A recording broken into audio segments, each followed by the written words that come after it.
Good evening, and thank you for joining me for another Boring Books for Bedtime.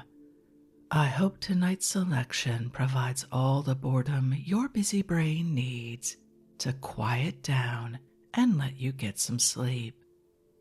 Before we begin, I'd like to give a special shout out of thanks to some new members of our Patreon family: Lindsay, Joe, and KNEU. Thank you all so much for supporting this podcast.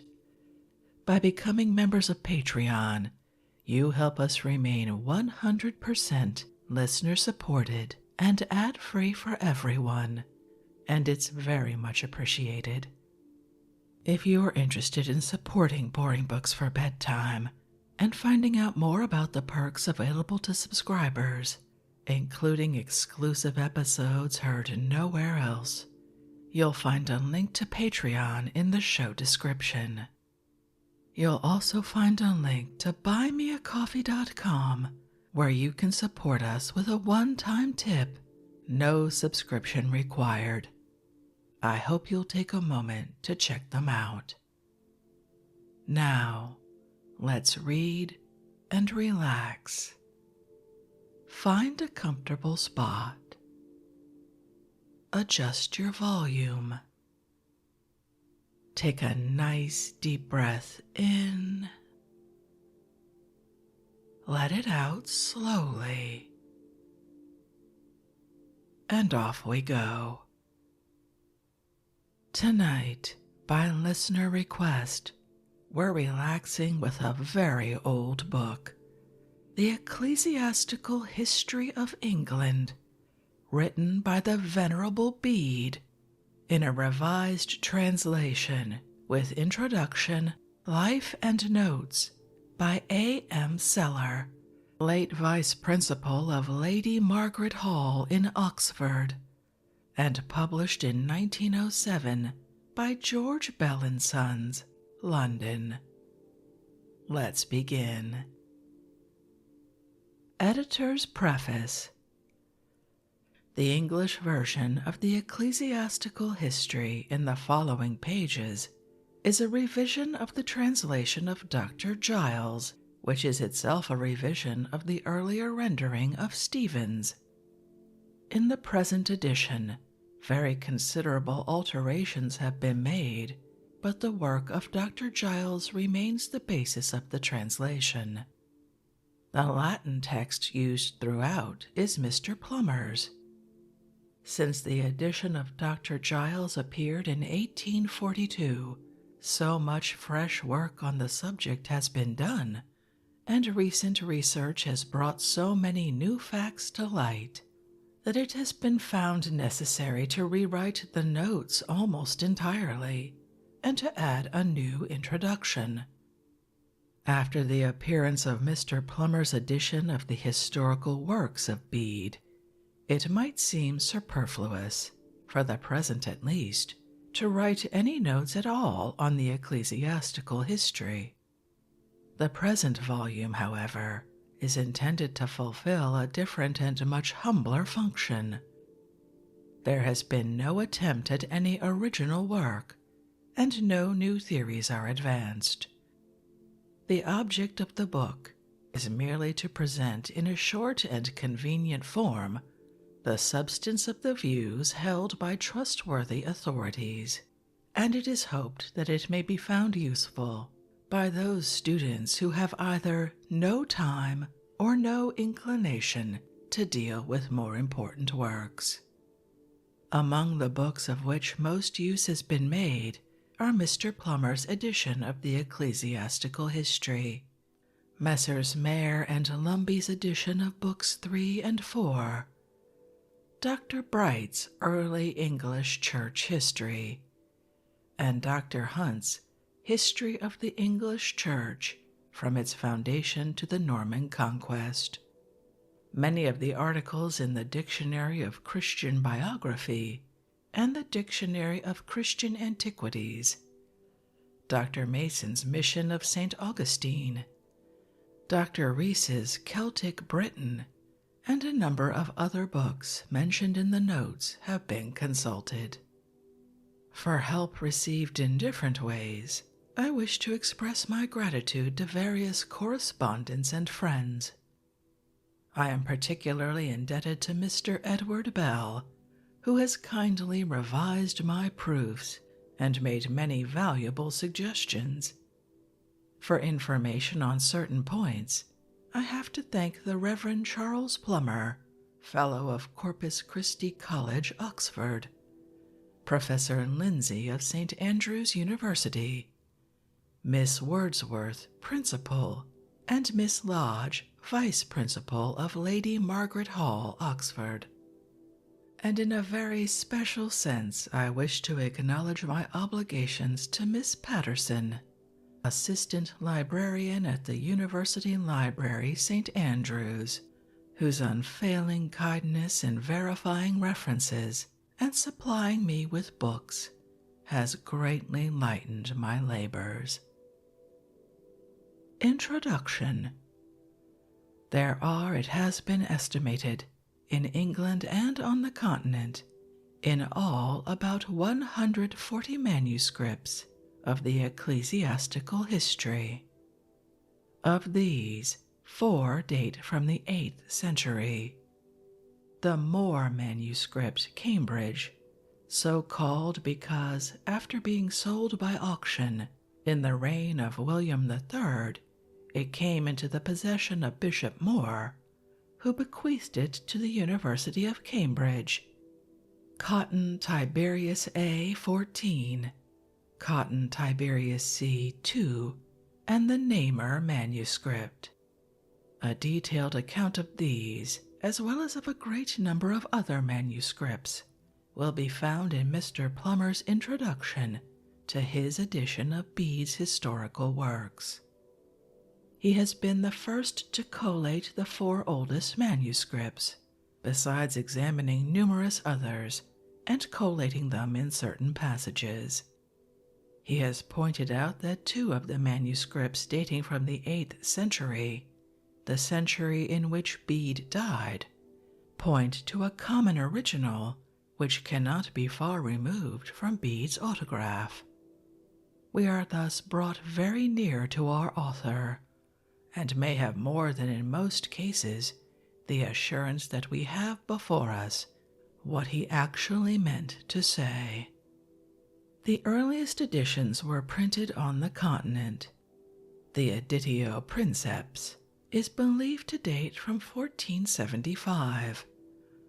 A number of editions followed in the 16th and 17th centuries. The first in England was published by Abraham Wheelock at Cambridge in 1643-44. Smith's edition in 1722 marked a new era in the history of the book. It was the first critical edition, the text being based on the Moore manuscript, collated with 3 others, of which 2 were 8th century manuscripts.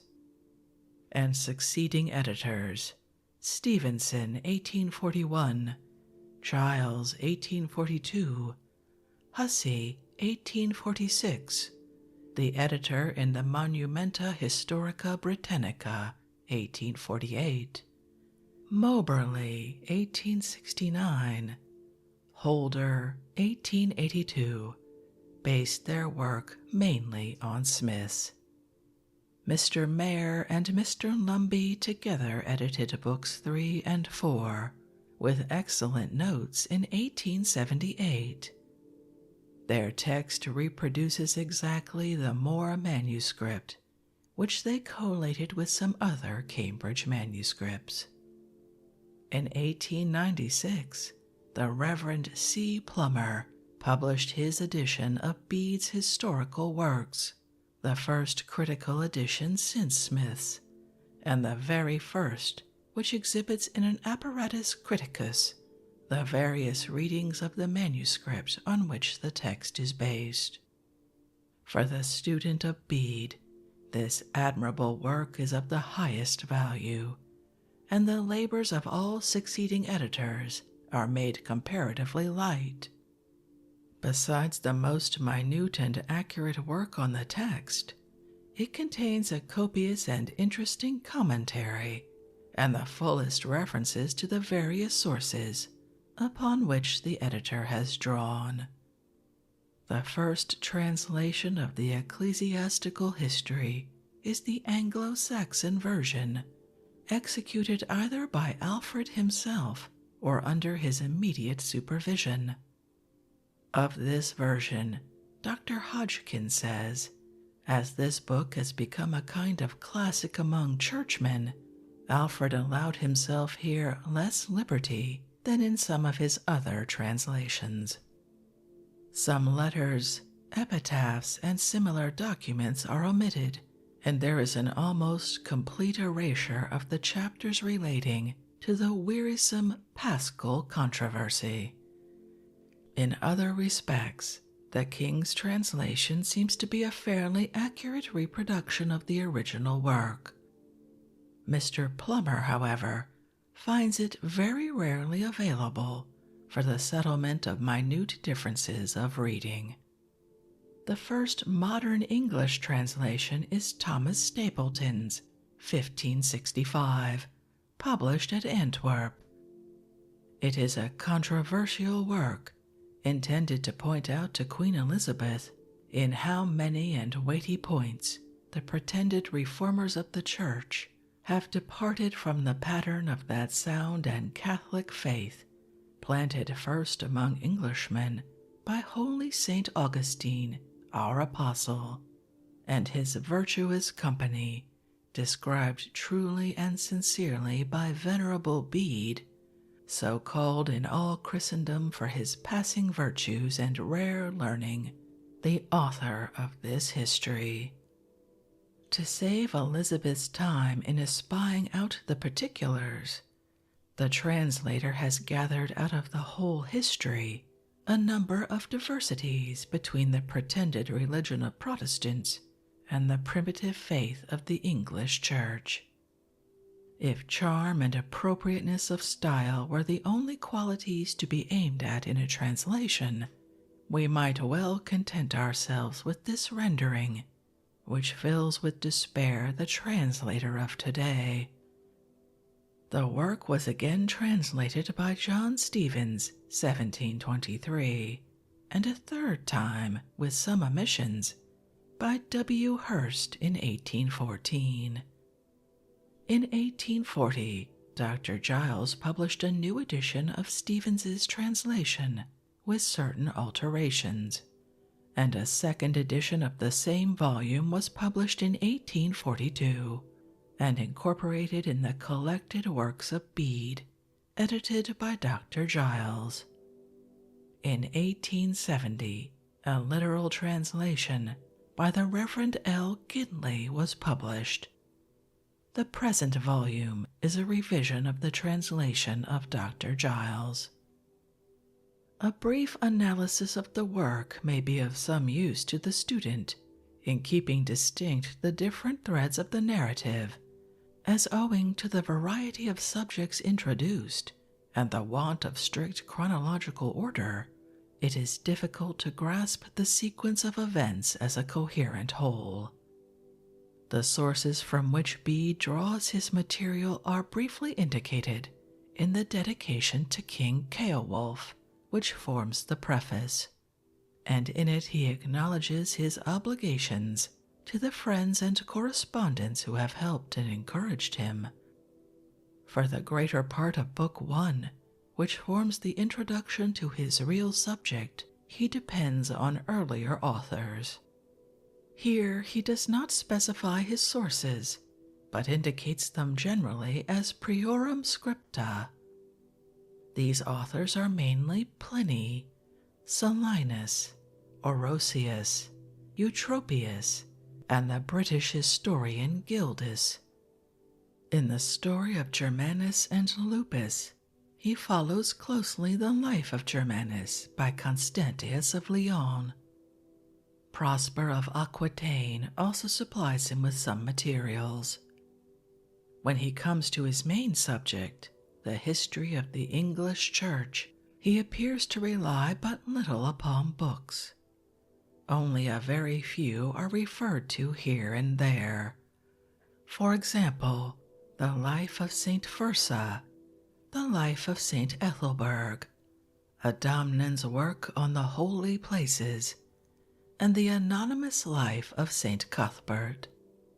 That some form of annalistic records existed before his time, and that these were consulted by him, we may infer from some of his chronological references. Local information with regard to provinces other than Northumbria he obtains from his correspondence in various parts of England, and these are expressly mentioned in the preface. For the history of the Roman mission and of Kent generally, as well as some particulars with regard to the conversion of other provinces, his chief source is the Church of Canterbury, which apparently possessed, besides oral tradition, written documents relating to the first beginnings of the Church. Moreover, Nothomb, who was the bearer of much important material, had been to Rome and had permission to search the papal archives. But it is in dealing with the history of Northumbria, as is natural, that Bede's information is most varied and copious. Much of it is apparently obtained directly from eyewitnesses of the events. Much would doubtless be preserved in the records of the Church of Lindisfarne, perhaps also in his own monastery. We know that the monasteries kept calendars in which the death days of saints and others were entered, and other records of similar nature, and that these were used as materials for history. Passing to the history itself, we may trace a division of subjects or periods roughly analogous to the division into books. Book 1 contains the long introduction, the sending of the Roman mission, and the foundation of the Church. Books 2 and 3, the period of missionary activity and the establishment of Christianity throughout the land. Book 4 may be said to describe the period of organization. In Book 5, the English Church itself becomes a missionary center, planting the faith in Germany and drawing the Celtic churches into conformity with Rome. Life of Bede. Few lives afford less material for the biographer than Bede's. Few seem to possess a more irresistible fascination. Often, as the simple story has been told, the desire to tell it afresh appears to be perennial, and yet it is perhaps as wholly devoid of incident as any life could be. The short autobiographical sketch at the end of the Ecclesiastical history tells us practically all.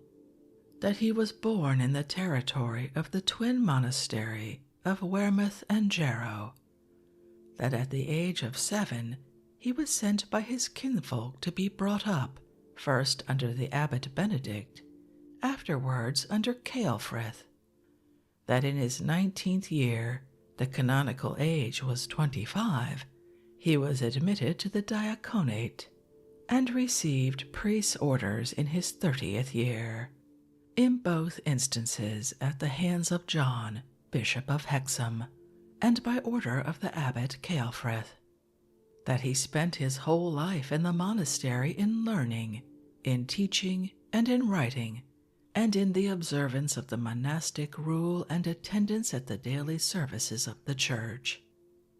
Of his family we know nothing.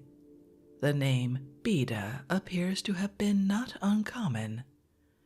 The fact that he was handed over by kinsmen, cura propinquorum, to Abbot Benedict would seem to imply that he was an orphan when he entered the monastery at the age of 7, but it was not unusual for parents to dedicate their infant children to the religious life, in many cases even at an earlier age than Bede's. we may compare the story of the little boy Aesica at Barking, related by Bede, and of Elfled, the daughter of Oswy, dedicated by her father before she was a year old. The epithet Venerable, commonly attached to his name, has given rise to more than one legend. It was apparently first applied to him in the 9th century, and is said to have been an appellation of priests. The best known of these legends is Fuller's story of a certain dunce monk who set about writing Bede's epitaph, and being unable to complete the verse, Hic sunt in fossa Bede, ossa, went to bed with his task unfinished. Returning to it in the morning, he found that an angel had filled the gap with the word venerabilis. Another account tells how Bede, in his old age, when his eyes were dim, was induced by certain mockers to preach, under the mistaken belief that the people were assembled to hear him. As he ended his sermon with a solemn invocation to the Trinity, the angels, in one version it is the stones of a rocky valley, responded, Amen, very venerable Bede. The land on which Bede was born was granted by Egfrid to Benedict Biscop for the foundation of the monasteries a short time after the birth of Bede. Wearmouth was founded in 674, Jarrow in 681 or 682. Bede was among those members of the community who were transferred to Jarrow under Abbot Ceolfrith, and under his rule and that of his successor Huibert, he passed his life. With regard to the chief dates, the authorities differ, Simeon of Durham and others placing his birth as late as 677. Bede himself tells us that he was in his 59th year when he wrote the short autobiography at the end of the history. That work was finished in 731, and there seems to be no good reason to suppose that the autobiographical sketch was written at a later time. We may infer, then, that he was born in 673, that he was ordained deacon in 691, and priest in 702. For his death, 735, the date given in the continuation, seems to be supported by the evidence of the letter of Cuthbert to Cuthwin. From this it appears that he died on a Wednesday, which nevertheless is called Ascension Day, implying doubtless that his death occurred on the eve after the festival had begun, according to ecclesiastical reckoning. It is further explained that Ascension Day was on the 26th of May, which was actually the case in the year 735. Beyond the testimony borne to his exceptional diligence as a student in a letter from Alcuin to the monks of Wearmouth and Jarrow, we hear nothing of his childhood and early youth. One anecdote in the anonymous history of the abbots may perhaps refer to him, though no name is given. It tells how, when the plague of 686 devastated the monastery, the abbot Ceolfrith, for lack of fit persons to assist at the daily offices, decided to recite the psalms without antiphons, except at vespers and matins.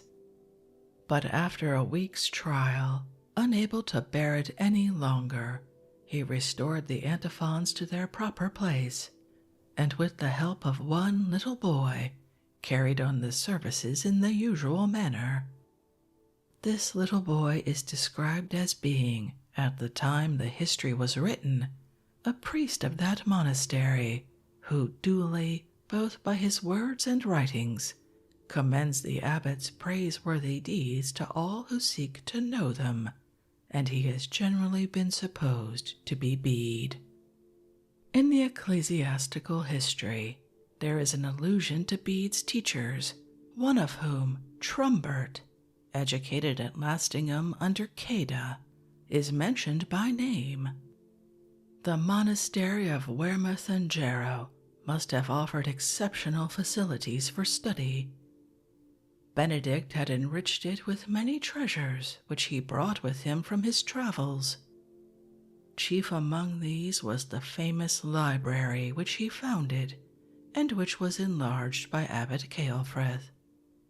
Here Bede acquired that wide and varied learning revealed in his historical, scientific, and theological works. He studied with particular care and reverence the patristic writings. His theological treatises were, as he says, compiled out of the works of the Venerable Fathers. He must have had a considerable knowledge of Greek. Probably he knew some Hebrew.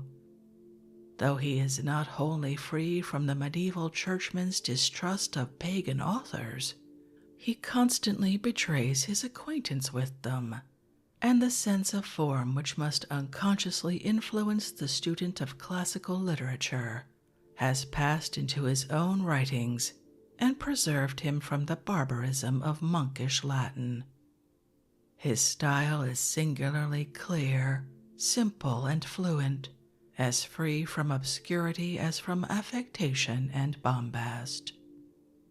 Thus was the foundation laid of that sound learning upon which his widespread influence both as a teacher and writer was reared. I always took delight, he tells us, in learning or teaching or writing. Probably his writing was, as is so often the case, the outcome of his teaching. His object in both is to meet the needs of the brethren. One of his pupils was Archbishop Egbert, the founder of the school at York, which gave a fresh impulse to learning, not only in England, but through Alcuin in France, at a time when a revival was most to be desired. It was to Egbert that he paid one of the only 2 visits which he records. In the Epistola ad Egbertium, he alludes to a short stay he had made with him the year before, and declines on account of the illness, which proved to be his last, an invitation to visit him again.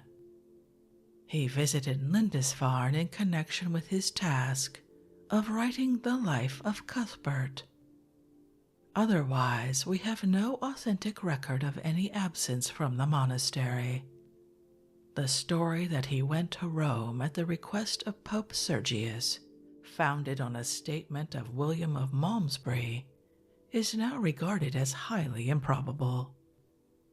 The oldest manuscript of the letter of Sergius, requesting Ceolfrith to send one of his monks to Rome, has no mention of the name of Bede.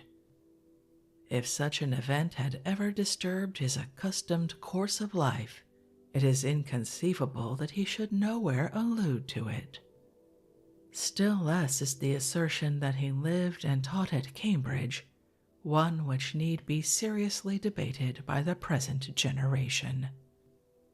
We may fairly assume that, except for a few short absences, such as the visits to York and Lindisfarne, his whole life was spent in the monastery. It must have been a life of unremitting toil. His writings, numerous as they are, covering a wide range of subjects and involving the severest study, can only have been a part of his work. He had, besides, his duties as priest, teacher, and member of a religious community to fulfill. Even the manual labor of his literary work must have been considerable. He did not employ an amanuensis, and he had not the advantages with regard to copyists which a member of one of the larger monasteries might have had. Yet he never flags. Through all the outward monotony of his days, his own interest remains fresh. He takes delight in it all. It is a life full of eager activity in intellectual things, of a keen and patriotic interest in the wider life beyond the monastery walls, which shows itself sadly enough in his reflections of the evils of the times, of the ardent charity which spends itself in labor for the brethren, and pervading the whole, that spirit of quiet obedience and devotion which his own simple words describe as the observance of monastic rule and the daily charge of singing in the church. We can picture him at the appointed hours, breaking off his absorbing occupations to take his place at the daily offices, lest, as he believed, he should fail to meet the angels there. Alcuin records a saying of his, "I know that angels visit the canonical hours and the congregations of the brethren.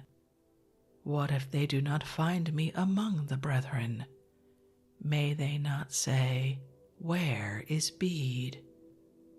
It is probably here in this harmony of work and devotion that we may find the secret of the fascination in the record of his uneventful days. It reconciles the sharp antithesis between the active and the contemplative life. He seems to attain to that ideal of toil unsevered from tranquility which haunts us all, but which we have almost ceased to associate with the life of man under present conditions. Balance, moderation, or rather that rare quality which has been well called the sanity of saintliness. These give a unity to the life of Bede, and preserve him from the exaggerations of the conventual ideal. With all his admiration for the ascetic life, he recognizes human limitations. It is cheering to find that even he felt the need of a holiday. Having completed, he writes, the third book of the commentary on Samuel, I thought I would rest a while, and after recovering in that way, my delight in study and writing proceed to take in hand the fourth. Intellectual power commands his homage, but his mind is open to the appreciation of all forms of excellence. It is the unlearned brother, unfit for study and occupied in manual labor, to whom in his story it is vouchsafed to hear the singing of the angels who came to summon Bede to his rest. The life of devotion ranks highest in his estimation, but he records with approval how St. Cuthbert thought that to afford the weak brethren the help of his exhortation stood in the stead of prayer, knowing that he who said, "Thou shalt love the Lord thy God," said likewise, "Thou shalt love thy neighbor as thyself." He tells us how St. Gregory bewailed his own loss in being forced by his office to be entangled in worldly affairs. But, adds the human-hearted biographer, it behooves us to believe that he lost nothing of his monastic perfection by reason of his pastoral charge, but rather that he gained greater profit through the labor of converting many than by the former calm of his private life. Yet he holds that this immunity from the evil influence of the world was chiefly due to Gregory's care in organizing his house like a monastery and safeguarding the opportunities for prayer and devotional study, even while he was immersed in affairs at the court of Constantinople, and afterwards when he held the most onerous office in the church. This quality of sanity shows itself again in an unusual degree of fairness to opponents. The Paschal error, indeed, moves his indignation in a manner which is incomprehensible, and distasteful to the modern reader. But even in the perverse and erring Celts, he can recognize a zeal of God, though not according to knowledge. Aidan's holiness of life wins from him a warm tribute of admiration. In the monks of Iona, the stronghold of the Celtic system, he can perceive the fruit of good works, and find an excuse for their error in their isolated situation. In the British Church, it is the lack of missionary zeal rather than their attitude towards the Easter question which calls forth his strongest condemnation. A characteristic akin to this is his love of truth. As a historian, it shows itself in his scrupulous care in investigating evidence and in acknowledging the sources from which he draws. Nowhere is his intellectual honesty more apparent than in dealing with what he believes to be the miraculous element in his history. In whatever way we may regard these anecdotes, there can be no doubt that Bede took the utmost pains to assure himself of their authenticity. He is careful to acquire, if possible, first-hand evidence. Where this cannot be obtained, he scrupulously mentions the lack of it. He admits only the testimony of witnesses of high character and generally quotes them by name. These are but a few of the glimpses afforded us of the personality of Bede, a personality never obtruded, but everywhere unconsciously revealed in his work. Everywhere we find the impress of a mind of wide intellectual grasp, a character of the highest saintliness, and a gentle refinement of thought and feeling. The lofty spirituality of Bede, his great learning and scholarly attainment, are the more striking when we reflect how recently his nation had emerged from barbarism and received Christianity and the culture which it brought with it to these shores. The letter in which he declines Egbert's invitation on the plea of illness is dated November 734. If we may assume that his death took place on the eve of Ascension Day in 735, no long period of enfeebled health clouded the close of his life, and weakness never interrupted his work. His death has been described by his pupil Cuthbert, who afterwards became abbot of Wearmouth and Jarrow in succession to Huibert. He was first buried at Jarrow, but according to Simeon of Durham, his relics were stolen by the priest Alfred and carried to Durham. In 1104, when the bones of Cuthbert were translated to the new cathedral, those of Bede were found with them. Not long after, Hugh de Puisac erected a shrine of gold and silver, adorned with jewels, in which he placed them, along with the relics of many other saints. The shrine disappeared at the Reformation, and only the stone on which it rested remains. Ecclesiastical History of England. Preface. To the most glorious King Ceolwulf, Bede, the servant of Christ and priest, I formerly, at your request, most readily sent to you the Ecclesiastical History of the English nation, which I had lately published, for you to read and judge, and I now send it again to be transcribed and more fully studied at your leisure. And I rejoice greatly at the sincerity and zeal with which you not only diligently give ear to hear the words of Holy Scripture, but also industriously take care to become acquainted with the actions and sayings of former men of renown, especially of our own nation. For if history relates good things of good men, the attentive hearer is excited to imitate that which is good, or if it recounts evil things of wicked persons, none the less the conscientious and devout hearer or reader, shunning that which is hurtful and wrong, is the more earnestly fired to perform those things which he knows to be good and worthy of the service of God.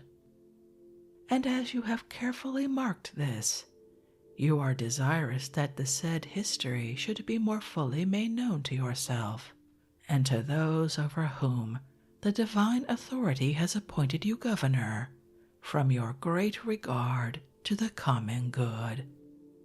But to the end that I may remove all occasion of doubting what I have written, both from yourself and other readers or hearers of this history, I will take care briefly to show you from what authors I chiefly learned the same.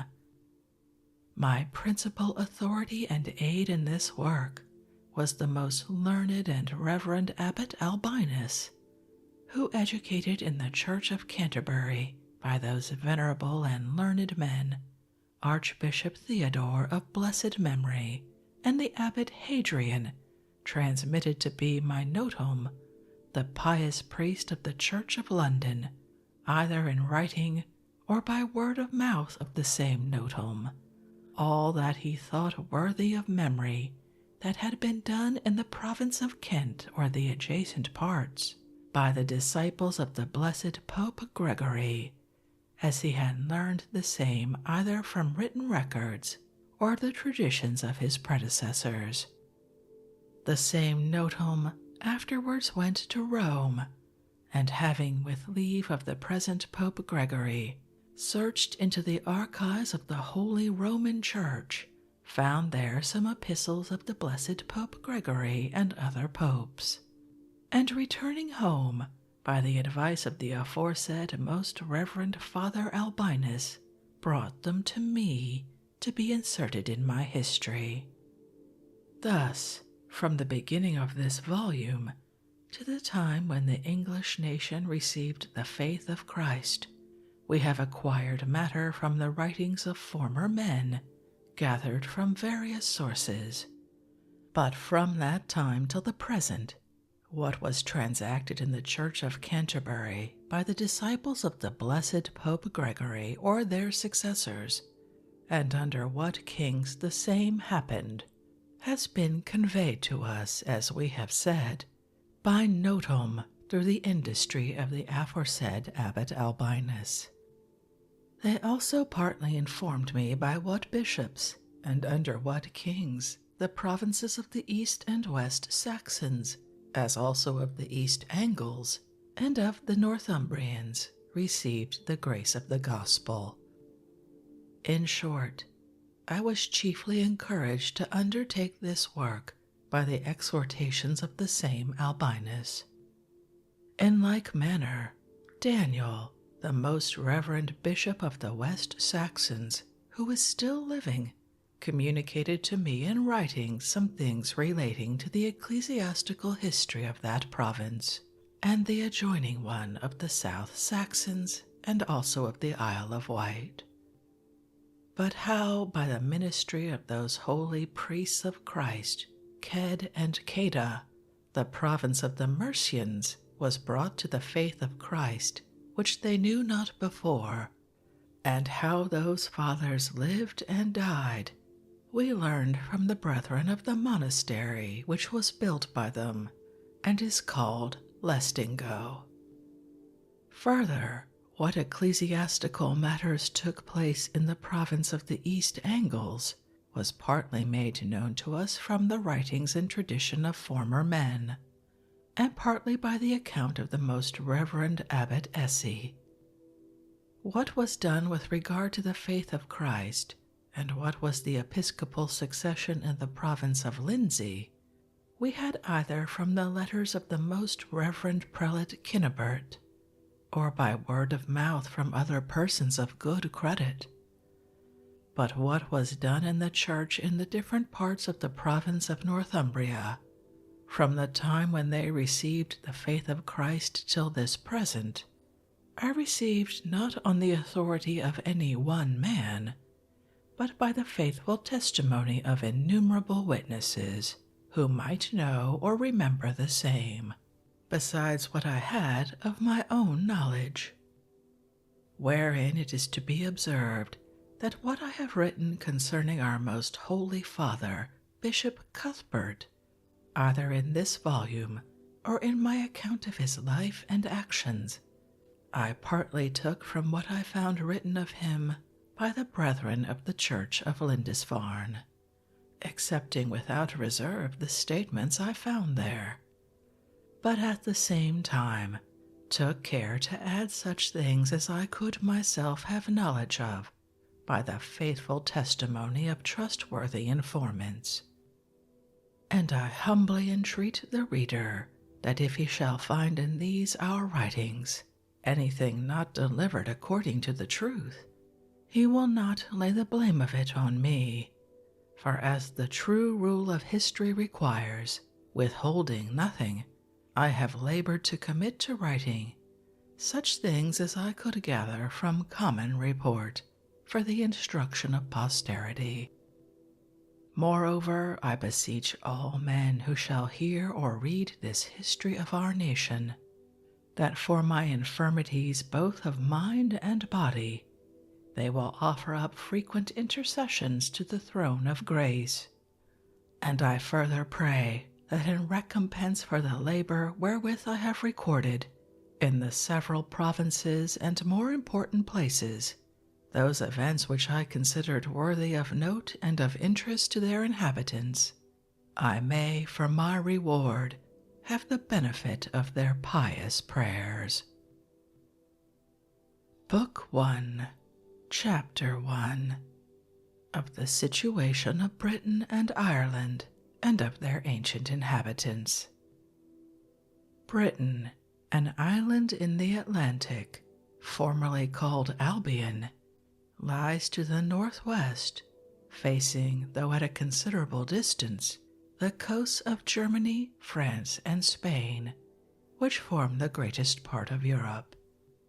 It extends 800 miles in length towards the north and is 200 miles in breadth, except where several promontories extend further in breadth, by which its compass is made to be 4,875 miles. To the south lies Belgic Gaul. To its nearest shore there is an easy passage from the city of Rutubi Portus, by the English now corrupted into Reptacester. The distance from here across the sea to Gesoriacum, the nearest shore in the territory of the Morini, is 50 miles, or as some writers say, 450 furlongs. On the other side of the island, where it opens upon the boundless ocean, it has the islands called Orcades. Britain is rich in grain and trees, and is well adapted for feeding cattle and beasts of burden. It also produces vines in some places, and has plenty of land and waterfowl of diverse sorts. It is remarkable also for rivers abounding in fish, and plentiful springs. It has the greatest plenty of salmon and eels. Seals are also frequently taken, and dolphins, as also whales, besides many sorts of shellfish, such as mussels, in which are often found excellent pearls of all colors, red, purple, violet, and green, but chiefly white. There is also a great abundance of snails, from which the scarlet dye is made, a most beautiful red, which never fades with the heat of the sun or exposure to rain, but the older it is, the more beautiful it becomes. It has both salt and hot springs, and from them flow rivers which furnish hot baths, proper for all ages and both sexes, in separate places, according to their requirements. Britain is rich also in veins of metals, as copper, iron, lead, and silver. It produces a great deal of excellent jet, which is black and sparkling, and burns when put to the fire, and when set on fire, drives away serpents. Being warmed with rubbing, it attracts whatever is applied to it, like amber.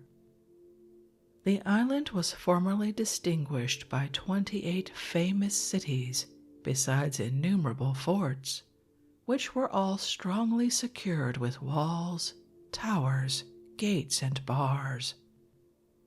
And because it lies almost under the North Pole, the nights are light in summer, so that at midnight the beholders are often in doubt whether the evening twilight still continues or that of the morning has come, since the sun at night returns to the east in the northern regions without passing far beneath the earth. For this reason the days are of a great length in summer, and on the other hand the nights in winter are 18 hours long, for the sun then withdraws into southern parts. In like manner the nights are very short in summer and the days in winter, that is, only 6 equinoctial hours. Whereas in Armenia, Macedonia, Italy, and other countries of the same latitude, the longest day or night extends but to 15 hours, and the shortest to 9.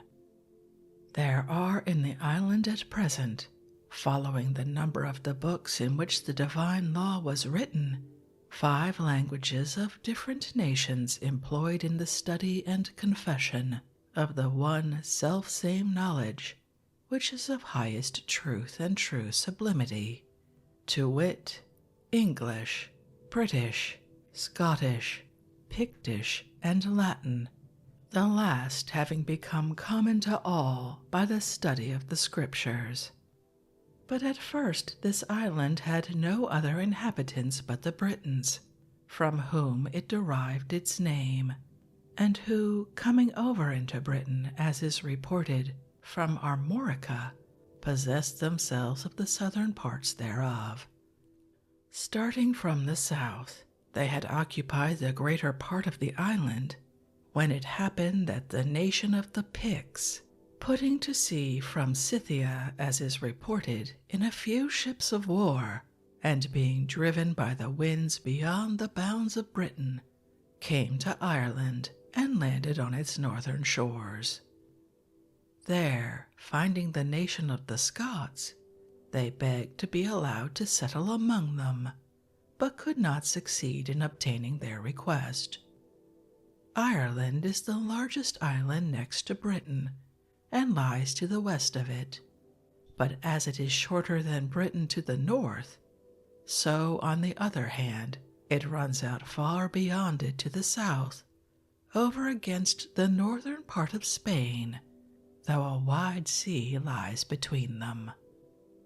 The Picts, then, as has been said, arriving in this island by sea, desired to have a place granted them in which they might settle.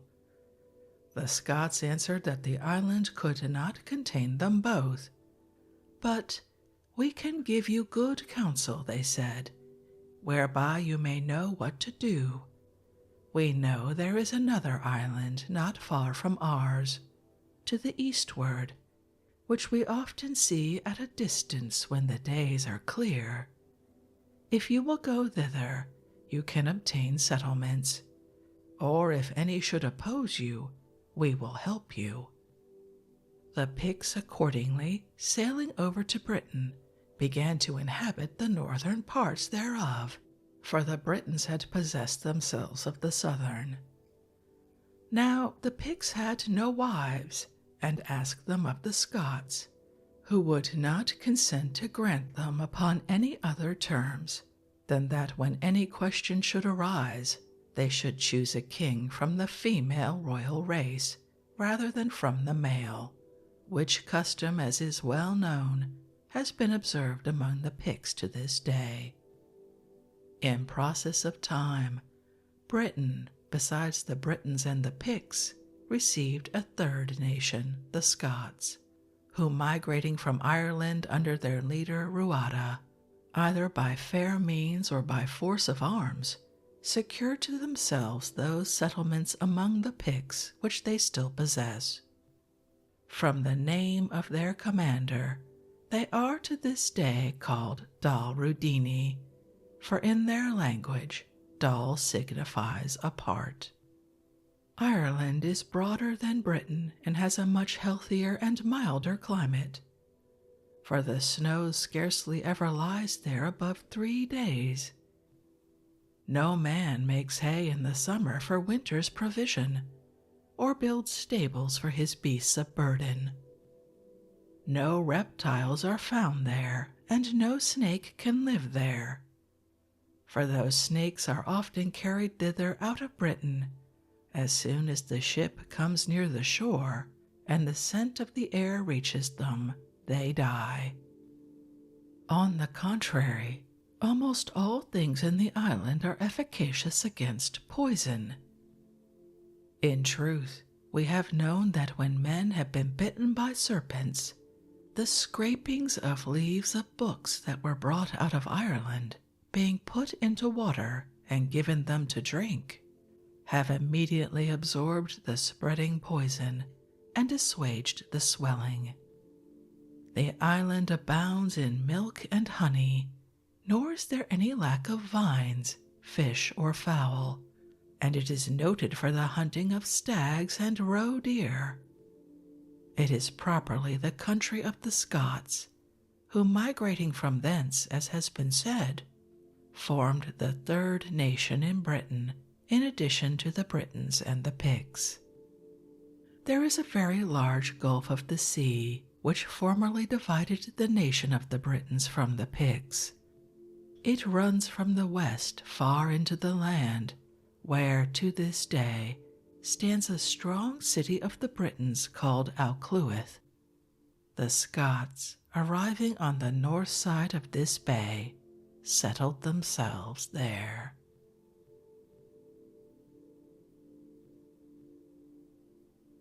And with that end to Chapter 1, I think we'll end this evening's reading from the Ecclesiastical History of England by the sainted Venerable Bede. As much as I love a long introduction, I kind of wish it had been a little shorter, because we're just getting to the good stuff. But we'll save that for another time. If you'd like to read this great work of history for yourself, as always, you'll find a link to a free ebook from Project Gutenberg in the show description.